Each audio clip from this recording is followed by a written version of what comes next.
الحمد لله رب العالمين والعاقبة للمتقين ولا عدوان إلا على الظالمين وأشهد أن لا إله إلا الله وحده لا شريك له ولي الصالحين وأشهد أن محمدا عبده ورسوله وصفيه من خلقه وخليله سيد الأولين والآخرين اللهم صل عليه وعلى آله وصحبه ومن اتبعهم بإحسان إلى يوم الدين أما بعد. Mes chers frères et sœurs, aujourd'hui avec l'aide d'Allah Tabarak wa Ta'ala, on va vous parler d'un grand fléau qui est le mauvais œil. Le mauvais œil. Rentrons directement dans le vif du sujet en voyant ce hadith qui nous est rapporté par l'imam Ibn Majah. Abu Umama, Sahl ibn Hunayf, rapporte Amr ibn Rabi'a vit Sahl ibn Hunayf se laver. Et il dit, donc il s'agit de deux compagnons. Écoutez attentivement s'il vous plaît. Ces deux compagnons et pas deux ennemis. Amr ibn Rabi'a vit Sahl ibn Hunayf se laver. Donc Sahl il est en train de se laver. Il a dit par Allah, je n'ai jamais vu un jour ni une peau de jeune fille pareille. Tellement quoi? Tellement la peau du compagnon était quoi? Était très belle. Vous suivez? Donc ici, Amr dit en voyant Sahl ibn Hunayf qui se lave à l'abri des gens. Il a vu une partie de sa peau, il a dit qu'il n'a jamais vu un jour une peau de jeune fille pareille. Sahl s'effondra sur le champ. Allahu Akbar. Vous imaginez? Le compagnon radiallahu anhu, il s'est évanoui. Sahl s'effondra et le messager d'Allah sallallahu alayhi wa sallam vint trouver Amr et lui dit sur le ton de la colère: pourquoi l'un de vous tue-t-il son frère? Regardez ce qu'il a dit alayhi wa sallam. Pourquoi l'un de vous tue-t-il son frère? Et on va voir par la suite que le mauvais œil peut tuer quelqu'un. Comme c'est rapporté dans un hadith. Pourquoi n'as-tu pas demandé la bénédiction d'Allah? C'est-à-dire que quand tu as été émerveillé de sa peau, tu dis Allahumma barik. Pourquoi n'as-tu pas demandé la bénédiction d'Allah? Lave-toi pour lui. Amr lava alors son visage, ses mains, ses coudes, ses genoux, les extrémités de ses jambes et l'intérieur de son pagne dans un récipient, puis on versa l'eau sur Sahl qui est reparti avec les gens. Et le hadith, on a dit, il est rapporté par l'imam Ibn Majah. Dans ce hadith, il y a une chose qui apparaît, qui est claire. C'est que la plupart des mauvais œils touchent les gens qui montrent. Alors là, on parle déjà de quelqu'un qui fait ça volontairement, ou qui laisse apparaître une partie de leur beauté ou de leur beau physique. Et regardez, subhanallah. Là, ici, c'est un compagnon qui n'a aucune haine ni animosité vers son frère qui est compagnon également.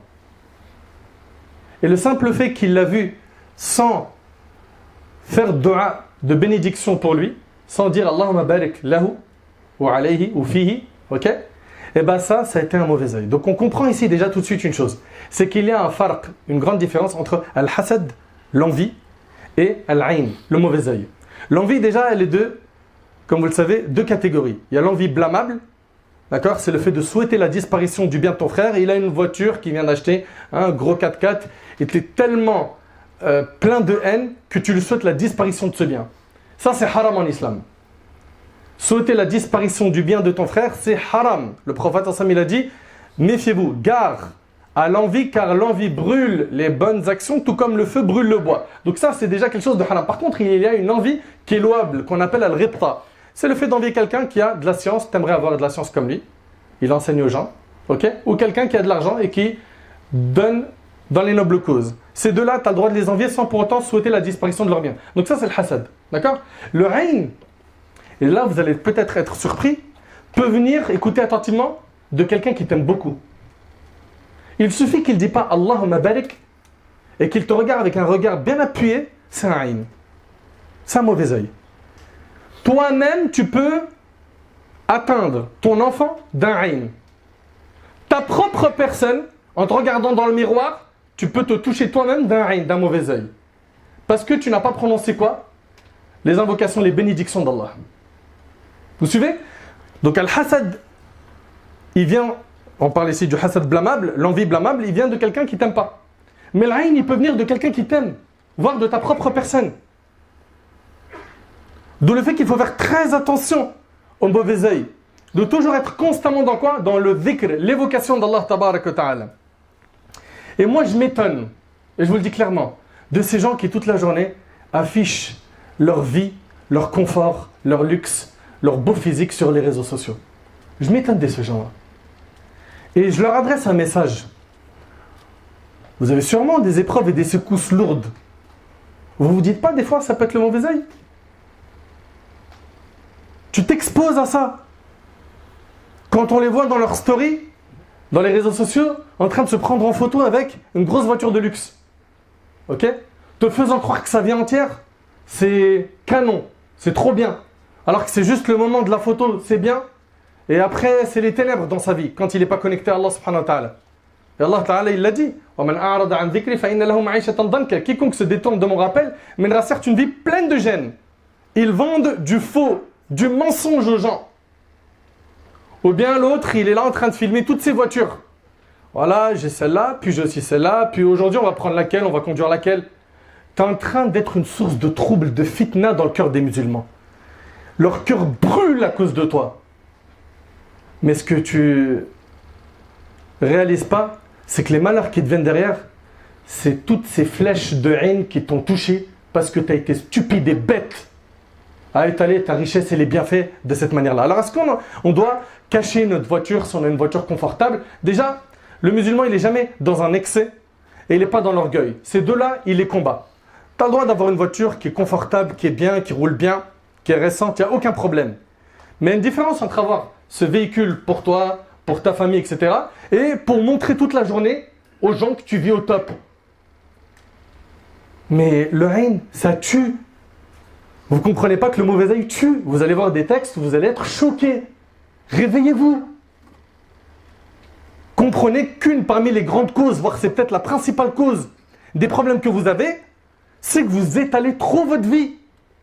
Quand je dis votre vie, c'est la richesse, le confort, le matériel, les repas, les voyages. Regarde, jet privé, regarde ceci, regarde cela, regarde mes vêtements. Ah bon, aujourd'hui, je ne sais pas ce qu'on va prendre comme voiture. Bah tiens, vous me conseillez quoi, la Lamborghini ou la Ferrari? Après, il s'étonne que derrière, c'est des catastrophes sur ses enfants, sur sa santé, sur sa femme, sur ses parents. Il ne comprend pas. Mais regarde les choses avec les yeux de la religion, tu comprendras mieux. Non. Et tout ça pourquoi? Pour exister. Parce que ces gens-là, dans leur code, ils ont compris que avoir de la valeur, être bien dans sa peau, c'est exister sur les réseaux sociaux. Avoir une vie virtuelle. Mais Sakin, Wallahi al-Azim, je le jure par là, ils me font tous de la peine. Et je dis pas ça en mode je leur veux du mal. Wallah, pas du tout. Pas du tout. Je leur souhaite que du bien. J'aimerais qu'ils ouvrent les yeux, qu'ils arrêtent ce monde d'illusion, ce monde faux. Ce monde où ils vendent du rêve aux gens et la vraie vie, c'est pas celle qu'ils montrent sur Internet. Alors lui, il est là, il est en train de toute la journée dans la salle de sport, il montre ses muscles. Elle est en train de montrer sa beauté toute la journée dans les réseaux sociaux. Et ils ne comprennent pas pourquoi il y a autant de malheurs qui les touchent. Il y a quelque chose qui s'appelle le mauvais œil. Ça existe en islam, par le Coran, par la sunna du prophète. C'est confirmé.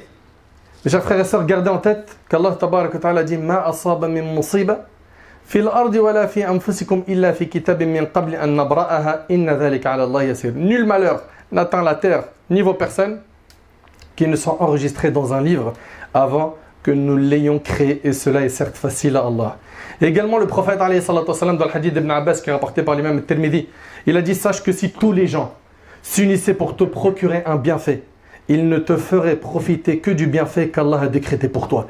Et que si tous les gens s'unissaient pour te nuire, ils ne te feraient que le mal qu'Allah a décrété pour toi. La plume est levée et les pages ont séché. Et le prophète alayhi salatu wassalam, dans le hadith rapporté par l'imam Muslim sur Ibn Abbas, a dit: écoutez attentivement s'il vous plaît, le mauvais œil est une vérité.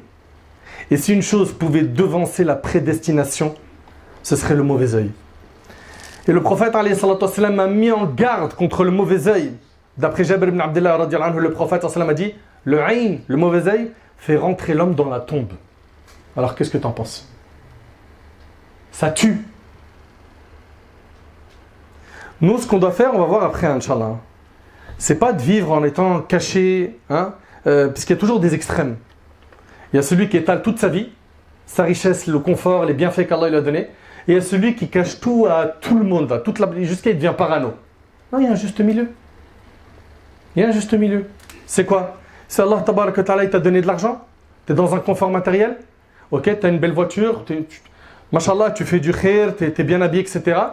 N'expose pas ça, ok? Fais tes afkars, lis tes invocations du matin et du soir, les invocations qui ont été enseignées par notre Ben-Aimé alayhi salatu wassalam. Ne raconte pas tout ce que tu as comme bienfait à quelqu'un, tu sais qu'il va te toucher par un aïn, et vis ta vie normale. Vis ta vie normale. Ok? Donc comprenez bien, Allah yabarik fikum, qu'il y a un juste milieu à adopter dans toute chose. Le aïn fait rentrer l'homme dans la tombe et le chameau dans le récipient rapporté par Abu Nu'aym. Allahu Akbar. Parmi les plus grandes causes qui nous permettent de nous protéger du mauvais œil, il y a l'évocation d'Allah, le dhikr d'Allah. Dans le hadith de Al-Harith al-Ash'ari, radiyallahu ta'ala anhu, le prophète alayhi salatu wassalam, dans le hadith là où il nous raconte les 5 paroles qui ont été prescrites à Yahya, dans ce hadith il y a la 5e et qu'il vous a ordonné de l'évoquer sans cesse, le dhikr. L'exemple de cela est celui d'un homme qui est poursuivi par des ennemis et qui se réfugie dans une forteresse. Or, jamais l'homme n'est à l'abri du diable que lorsqu'il est en train d'évoquer Allah, qu'il soit glorifié, rapporté par l'imam Ahmad. Donc le dhikr, ça te protège. Ok? Les invocations du matin et du soir. Le matin et le soir, subhanallah, vous avez tous aujourd'hui un smartphone. La plupart, vous en avez un. Ok? Et ceux qui n'en ont pas, vous avez la citadelle du musulman. Dans le smartphone, tu as l'application la citadelle du musulman. Tu as les invocations, tu en as une vingtaine à dire le matin et le soir. Et plus tu en dis, supposons que tu n'as pas le temps de dire toutes les invocations, plus tu en dis, plus ton armure contre le mal, elle est solide. Celui qui en dit 5, il est meilleur que celui qui en dit qu'une. Celui qui en dit 10, il est meilleur que celui qui en dit 5. Donc fais ce que tu peux le matin et le soir pour lire les invocations. Et ça doit faire partie de notre train de vie quotidien. On ne doit jamais abandonner Afkar al-Sabah al-Masa. Et on a une négligence folle, nous, la communauté musulmane, concernant ces invocations. On sait que ça protège des mots, M-A-U-X, n'est-ce pas? On sait que ça protège des mots, mais est-ce qu'on les dit? Combien de fois tu as entendu Afkar al-Sabah al-Masa? Le prophète, alayhi salatu wassalam, il nous a enseigné de dire, le matin et le soir, Bismillahi alladhi la yadurru ma'a ismihi shay'un fil ardi wala fis sama' wa huwa as-sami'ul 'alim. Ça, tu le dis 3 fois, il n'y a rien qui va te nuire. Rien ne te nuit si tu dis ça 3 fois le matin, 3 fois le soir. Au nom d'Allah, tel qu'en compagnie de son nom, rien sur terre ni au ciel ne peut nuire. Lui, l'audient, l'omniscient. Également, le fait de faire des invocations tout le temps. Quand tu sors de chez toi, par exemple, qu'est-ce qui nous a été enseigné? De dire Bismillah, tawakkaltu ala Allah, wa la hawla wa la quwwata illa billah. N'est-ce pas? Anas ibn Malik radiyallahu anhu relate que le prophète a dit: quand quelqu'un en sortant de chez lui dit Bismillah, tawakkaltu ala Allah, wa la hawla wa la quwwata illa billah, écoutez bien. Donc ce qui signifie au nom d'Allah, je m'en remets à Allah et il n'est de mouvement et de force que par Allah, on lui dit tu es guidé, comblé et protégé. Et le diable s'écarte de lui. Abu Daoud rahmallah ajoute, il dit, c'est-à-dire le diable à un autre diable, que peux-tu faire contre un homme guidé, comblé et protégé? Et c'est rapporté par Abu Daoud. Tu sors de chez toi, tu fais cette invocation. Tu es protégé par Allah subhanahu wa ta'ala. Tout le monde la connaît normalement. Bismillah, tawakkaltu ala Allah, wa la hawla wa la quwwata illa billah. Mais qui s'en souvient? Également, les enfants. Les enfants, eux, c'est la cible la plus touchée par le mauvais œil. C'est pour ça qu'on doit faire, nous, les invocations de protection à nos enfants. Comme m'a fait le prophète alayhi salatu wassalam avec Al-Hassan et Al-Hussein. Le prophète lui-même recherchait la protection d'Allah sur Al-Hassan et Al-Hussein en disant, donc en arabe ça donne, أعيذكما بكلمات الله التامات من كل شيطان وهامة ومن كل عين لامة. Je cherche protection pour vous auprès des paroles parfaites d'Allah contre tout démon, contre toute chose nuisible et contre tout mauvais œil. Et il disait, ainsi faisait Ibrahim alayhi salam pour Ishaq et Ismaïl. Et le hadith il est rapporté par le Bukhari. Donc les enfants, n'oubliez pas de leur faire les invocations pour qu'ils soient protégés par Allah subhanahu wa ta'ala. Dans le hadith de Asma bint Umays, elle a dit, ô messager d'Allah, Banu Ja'far, donc les enfants de Ja'far sont atteints du mauvais œil. Dois-je pratiquer ar-ruqya sur eux? Il dit oui, si une chose pouvait devancer la prédestination, ce serait le mauvais œil rapporté par Tirmidhi. Et Umm Salama rapporte que le prophète vit chez elle une servante qui avait une noirceur dans le visage. Et il dit, pratiquez-lui ar-ruqya car elle a une couleur anormale. Et c'est rapporté par Bukhari et Muslim. Et parmi les précautions à adopter, il y a le fait de ne pas exposer, je le répète encore une fois, le confort dans lequel tu vis, ta richesse, le luxe dans lequel tu trouves, les bienfaits que tu possèdes. Ne sois pas de cela. Prenons exemple sur le prophète Yaqub alayhi salam, quand il a fait entrer ses enfants pour aller voir Yusuf alayhi salam. Qu'est-ce qu'il leur a dit? وقال يا بني لا تدخلوا من باب واحد وادخلوا من أبواب متفرقة وما أغني عنكم من الله من شيء إن الحكم إلا لله عليه توكلت عليه فليتوكل المتوكلون. Et il dit, ô mes fils, n'entrez pas par une seule porte, mais entrez par des portes séparées. Je ne peux cependant vous être d'aucune utilité contre les desseins d'Allah. La décision n'appartient qu'à Allah. En lui, je place ma confiance et que ceux qui placent en lui leur confiance la placent en lui. Et que ceux qui placent en lui leur confiance la placent en lui. L'imam al-Baghawi, rahimallah, il dit que le prophète Yaqub alayhi salam, il a fait rentrer ses 11 fils par des portes séparées. Pourquoi? Parce que l'effet du nombre allait attirer le mauvais œil. Il s'agit de 11 enfants qui sont beaux, ils sont grands, ils viennent tous d'un père, vous imaginez 11 frères. C'est quelque chose qu'on n'a pas l'habitude de voir, n'est-ce pas? Donc ça attire l'œil. Il leur dit, n'attirez pas l'œil, rentrez par des portes séparées. Parce que si vous rentrez tous en même temps, vous allez attirer le mauvais œil. Donc comprenez bien, Allah yabarik fikum, qu'il faut ici être intelligent. Ne vous exposez pas au mauvais œil. Et ne rentrez pas dans la paranoïa, l'autre excès qui est de voir le mauvais œil partout. Ah bah ça je pense c'est un mauvais œil. Ah ça je pense c'est un mauvais œil. Et regarde, c'est très simple. Pour t'écarter de ces wasawis, renforce ta foi. Omar ibn Khattab radiyallahu anhu, vous le connaissez tous ce compagnon, n'est-ce pas?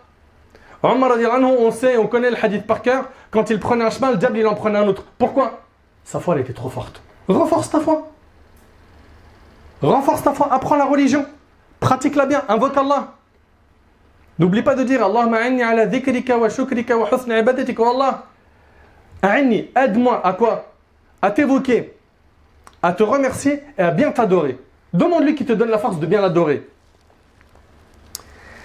Donc ne soyez pas de cela, Allah yabarik fikum. Et quand vous voyez quelque chose qui vous plaît chez quelqu'un, ou sur vos enfants, ok, ou bien sur ta propre personne, dites Allahumma barik.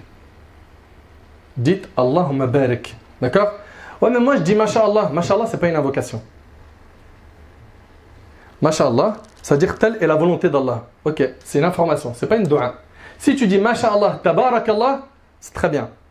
Si tu dis Masha'Allah, la quwwata illa billah, ça a été relaté dans le Coran et des pieux prédécesseurs ont utilisé cette formule. Mais tu dis Masha'Allah seulement, et on le voit aujourd'hui, c'est vrai ou pas? On le voit aujourd'hui, des gens ils disent ah mais t'es sérieux ou quoi, t'as pas dit Masha'Allah? Dis Masha'Allah, tu vas l'aïen. Masha'Allah ne suffit pas, ce n'est pas une invocation. Vous avez compris? Dites Tabarakallah, Allahumma barik lahu, Masha'Allah, Allahumma barik. Ok? Ou bien Masha'Allah, la quwwata illa billah. D'ailleurs, cela est relaté dans le Coran. وَلَوْلَا إِذْ دَخَلْتَ جَنَّتَكَ قُلْتَ مَا شَاءَ اللَّهُ لَا قُوَّةَ إِلَّا بِاللَّهِ. Telle est la volonté et la grâce d'Allah. Il n'y a de puissance que par Allah. Hisham ibn Urwa rapporte d'après son père que lorsqu'il voyait une chose qui lui plaisait, ou lorsqu'il entrait dans un de ses jardins, il disait مَا شَاءَ اللَّهُ لَا قُوَّةَ إِلَّا بِاللَّهِ. Ce qu'Allah a voulu, il n'y a de force et de puissance qu'en Allah. Donc rappelez-vous de toujours faire dua bil baraka, avec la bénédiction d'Allah. Le prophète dans le hadith rapporté par le Hakim, il dit celui qui trouve en lui-même, vous entendez, en lui-même, ou en son bien, ou en son enfant ce qui lui plaît, qu'il fasse des invocations de bénédiction, car le mauvais œil est une réalité. Tu vois, tu peux te toucher toi-même avec le mauvais œil. Tu te regardes dans le miroir comme ça, ah ouais, là j'ai perdu du poids, ça commence à se tracer là, rien à dire. En été, on va mettre des beaux t-shirts, on va leur montrer les pecs, les muscles. Il sait rien de lui-même. Il se jette le mauvais œil lui-même. Mais réfléchis. Et après, il se pose des questions. Mais pourquoi ces malheurs? Pourquoi ces maladies? Pourquoi ça cloche au boulot? C'est électrique dans la famille. Ça va pas avec madame. Mes enfants, ils me font péter un plomb. T'as tendu la perche. T'as tendu la perche. Et attention, je le répète, je suis pas en train de dire que tous les maux, toutes les maladies viennent du mauvais œil. Mais là, en particulier, vous avez bien compris de quoi on parle. Ces gens qui s'exposent à H24. Et ne soyez pas, s'il vous plaît, Allah yabarik fikum, stupides. En croyant que ce qu'on nous montre dans les réseaux sociaux, c'est la réalité. Arrêtez. Ok? Je parle de la vie de qui là? Des influenceurs, des rappeurs, de tout ce monde-là. Là. Ce qu'ils montrent, c'est une partie qu'ils veulent montrer. Ok? Et quand ils sont loin d'Allah, ce qu'ils cachent, c'est ténébreux. Ahibati fillah, la personne qui a été touchée par le ayn, qu'est-ce qu'elle doit faire? Alhamdulillah, on a des solutions à tout. La personne qui a été touchée par l'ayn elle-même, ce qui est demandé, c'est que dans le hadith de Aïcha, elle rapporte, radiyallahu ta'ala anha, on a ordonné à celui qui était à l'origine du mauvais œil de faire ses ablutions. Celui qui est à l'origine du mauvais œil, c'est-à-dire quelqu'un qui a lâché un mauvais œil sur quelqu'un, lui fait ses ablutions. On a les ablutions, on a aussi le fait de se laver dans d'autres textes. On a ordonné à celui qui est à l'origine du mauvais œil de faire ses ablutions et à celui qui était atteint du mauvais œil de s'en laver, de se laver avec le restant de l'eau de celui qui a lâché le mauvais œil. Ok? Aïcha radiyallahu anha rapporte, le prophète a ordonné de pratiquer ar-ruqya contre le mauvais œil, rapporté par le Bukhari et Muslim. Également, réciter la Fatiha 7 fois sur la personne qui est malade. Ayatul Kursi, pour justement aider la personne touchée par le mauvais œil de se soigner. Également, Surat al-Ikhlas, Al-Falaq et An-Nas, Al-Ma'awwidhatayn, 3 fois, et de positionner dessus. Ok? Donc sur la personne touchée par le mauvais œil, on lui récite cela. Également les du'a qui sont dans la sunna, comme A'udhu bi kalimatillahi tammati min sharri ma khalaq, ou bien A'udhu bi kalimatillahi tammati min kulli shaytanin wa hamma wa min kulli aynin lamma. Et sache, toi qui as été touché par le mauvais œil, que ce qui t'a touché, tu ne pouvais pas l'éviter. Et ce qui t'a échappé ou ce qui ne t'a pas touché ne pouvait pas t'atteindre. Que tout est fait par le destin d'Allah, tabarak wa ta'ala. Place donc ta confiance en lui. Si toutes les portes sur terre se ferment et que tu ne trouves plus d'issue chez les médecins, chez les psys, et que toutes les portes se ferment, sache que la porte d'Allah, tabarak wa ta'ala, le maître, est ouverte et qu'il est capable de tout. Et que c'est lui qui dissipe les soucis. Et que c'est lui qui améliore les situations, azza wa jal. Ahibati fillah, retenez que 2 points de cette khutbah pour sortir avec quelque chose de pratique. Les invocations du matin et du soir, et les invocations de manière globale, et préservez-vous d'exposer les bienfaits qu'Allah vous a accordés à ceux qui peuvent porter le mauvais œil, ou tout simplement à faire ça, comme le font certains, sur le net à tout le monde. Il n'y a pas de mal, bien évidemment, à dire à ton père ou à ta mère ou à ta famille, alhamdoulilah, je viens d'acheter une voiture, j'ai pu avoir un nouveau logement. Ça, c'est un cercle restreint, et attention, on fait quand même très attention à quoi? À ne pas provoquer le mauvais œil. Faites attention dans votre manière de vous exprimer, dans votre manière de parler. Ok? Là, nous, on est en train de blâmer qui? Celui qui fait ça tout le temps à répétition, qui n'arrête pas. C'est son passe-temps. Il n'existe dans sa vie qu'en faisant ça. Ces gens-là, j'implore Allah tabarak wa ta'ala qu'il les guide. J'implore Allah subhanahu wa ta'ala de leur faciliter une grande remise en question. J'implore Allah subhanahu wa ta'ala de leur ouvrir les yeux, de leur accorder la clairvoyance pour qu'ils comprennent qu'en fait, c'est eux qui sont responsables de la plupart des problèmes de leur vie par le fait qu'ils s'exposent. Ils s'exposent trop. Nous, on est en train de parler de manière générale ici de ceux qui affichent les bienfaits qu'ils ont et qui se mettent en danger. Et qui mettent en danger les personnes, les membres de leur famille, qui mettent en danger les membres de leur famille. J'implore Allah tabarak wa ta'ala de guérir les malades de notre communauté. J'implore Allah subhanahu wa ta'ala de nous écarter du mauvais œil et de tous les maux qui peuvent nous toucher. J'implore Allah tabarak wa ta'ala de nous faciliter de bien l'adorer, de nous accorder la constance dans le dhikr, de nous accorder la constance dans l'istighfar, le fait de demander pardon à Allah subhanahu wa ta'ala. J'implore Allah tabarak wa ta'ala de nous accorder une bonne compréhension de sa religion. Sallallahu subhanahu wa ta'ala yanfa'ni bima qultu yanfa'akum bima sami'tum.